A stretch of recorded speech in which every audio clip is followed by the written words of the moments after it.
राज्यात अतिवृष्टीमुळे 8,51,110 हेक्टर जमिनीवरील पिकांना मोठ्या प्रमाणात तडाखा बसला आहे।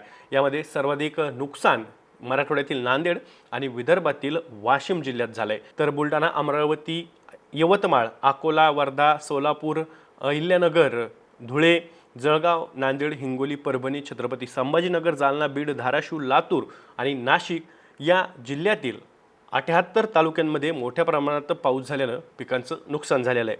सोयाबीन असेल, त्यासोबतच कापूस, तूर, मूग, उडीद, मका, ज्वारी, बाजरी, ऊस, कांदा, हळद, भाजीपाला आणि फळपिकं या भागातील जमीनदोस्त झालेली आहेत आणि त्यामध्ये शेतांमध्ये सुद्धा तुडुंब असं पाणी साचून राहिलेलं आहे।